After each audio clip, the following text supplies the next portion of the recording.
Look at this. Look at this. Look at this. This thing has been functioning for hundreds of years. Since before the beginning of modern times. Yeah, but this is different from the kind of time you were talking about before. Sunrise to sunset, Sabbath to Sabbath, isn't it?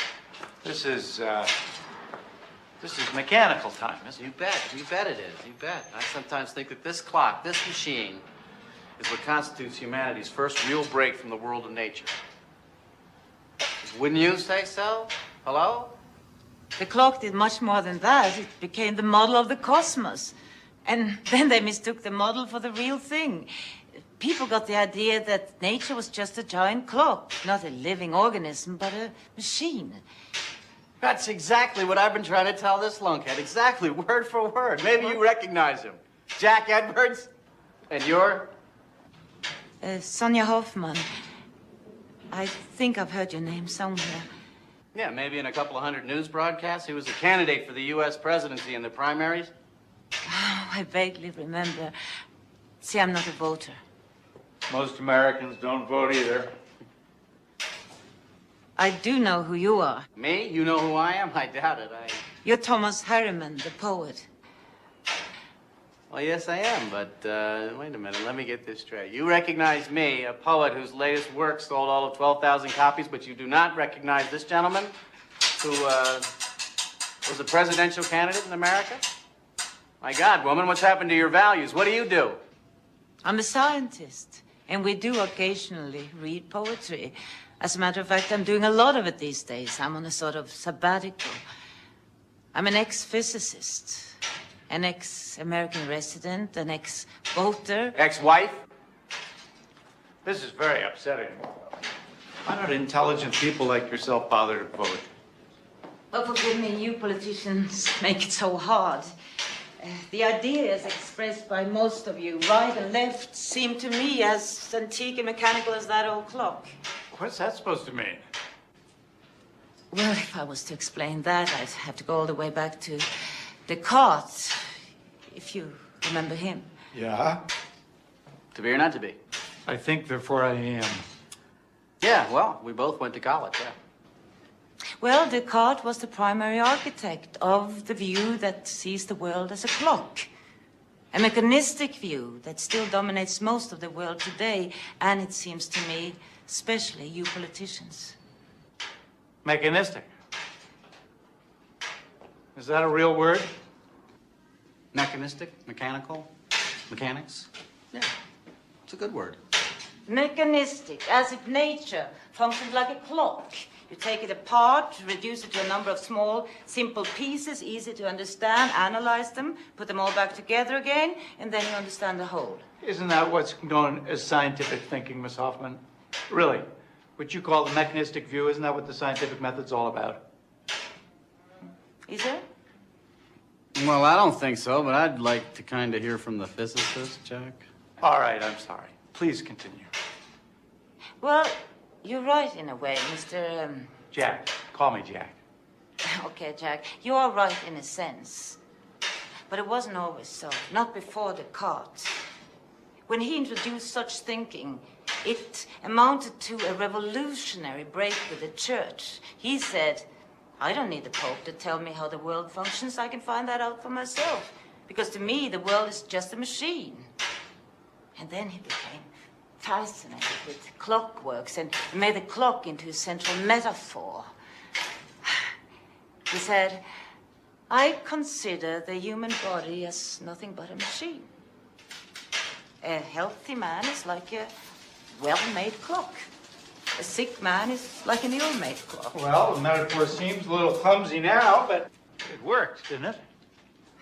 Yes, so successfully that scientists came to believe that all living things, plants, animals, us, are nothing but machines. And that's the fallacy. It carried over into everything, arts, politics. I don't know, it seems to me that most people don't even remember who Descartes was. I'm sorry, I guess I just don't follow you. But he'd like to. If you could just break it down into 30-second media bites, that's more what he's used to. Very funny. All right, what is it that I don't recognize? What's so bad about Descartes? But there's nothing bad about Descartes. In fact, I think Descartes is wonderful. He was a godsend to the 17th century. But times have changed since then. We need a new way of understanding life. That pendulum, for example, has long since been replaced by a tiny quartz crystal.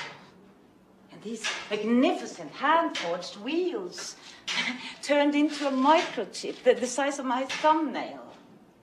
That's how far modern science has left mechanistic thinking behind. But you politicians, you seem to have that clockwork still ticking in your head.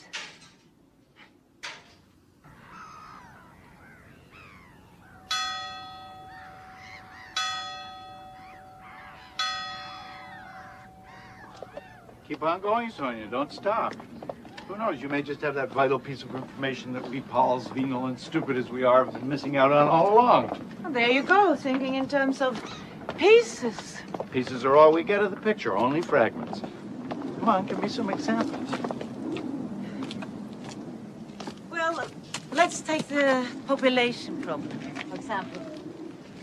You can't solve it by looking at different forms of birth control in isolation. Research has proven again and again that the most effective form of birth control is not a pill. It's economic and social gains, which will reduce the desire for large families. That's true. Do you know that in our world, every day 40,000 children die from malnutrition and preventable diseases? That's every other second. It's now, and now. But the short lives of these children cannot be seen in isolation. They're part of a whole system involving the economics, involving the environment, and more specifically, involving high levels of third world debt. How's that? The burden of frenzied borrowing is not falling on those with foreign bank accounts, nor on those who created the imbalance. The burden is falling on the already deprived. 3 years ago, President Nyerere asked the question, must we starve our children to pay our debts? That question has been answered in practice. And the answer has been yes, because since he asked, hundreds and thousands of little children in the third world have given their lives to pay their country's debts. And millions more are still paying interest with their malnourished minds and bodies.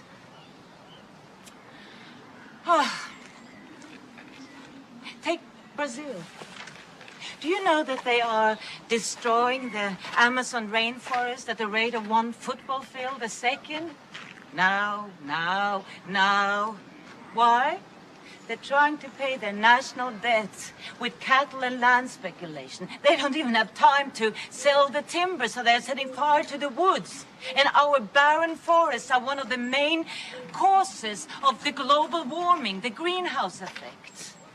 And in the meantime, we are pouring our money into the arms race. See, you cannot look at one single of our global problems in isolation, trying to understand it and solve it. Of course, you can fix a fragment of a piece, but it will deteriorate a second later because what it was connected to has been ignored. We have to change everything together at the same time. The ideals, the institutions, the values. All of this sounds kind of familiar. Do you two know each other? Is this a setup? Well, all right. What do I think about this? Yes, the problems are complex, but you're just looking at the dark side because so's our capacity to respond, isn't it? Communications, data banks, technology. We already have the tools to deal with a lot of these problems, even if they are more complex. Candide himself, the eternal optimist. But don't you see that all these new technologies, they're causing more problems than they solve? In medicine, for example, there's been an overwhelming increase in technology, but the costs have spiraled concurrently. It's become medicine for the rich. And public health hasn't improved significantly, although public health would improve dramatically if we just changed our eating habits, for example. But instead, the experts are occupied with making artificial hearts. But if our agribusiness had fed us better instead of chopping down the rainforests in order to make cattle ranches, in order to produce more and more red meat, which is one of the direct causes of heart attacks, then maybe we wouldn't have to spend so much of our money on artificial hearts, and so on and so on. Well, this is all examples of interconnectedness. But Sonia... All right, supposing that you're right and everything is connected to everything else, as you say. Still, you've got to start somewhere, don't you? So that's the real political question here. Where do you start? By changing the way we're seeing the world. You see, you're still searching for the right piece to fix first. You don't see that all the problems simply are fragments of one single crisis, a crisis of perception. Oh, good. The world is coming to an end, and you say it's a crisis of perception. I'm sorry, that's a little abstract for me.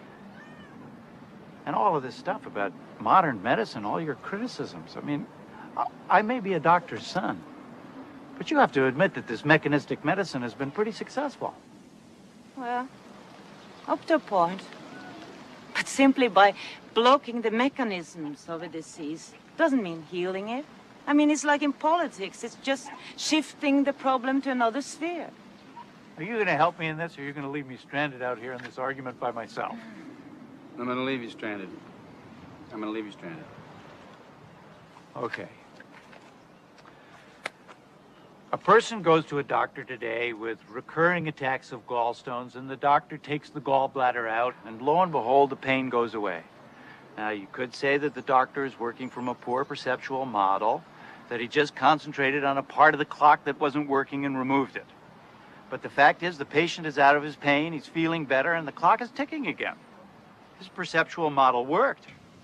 But is everything that works good for the system? Oh, come on, Sonia, that's disingenuous and not at all useful when applied to politics, which is, after all, a system that is based on people.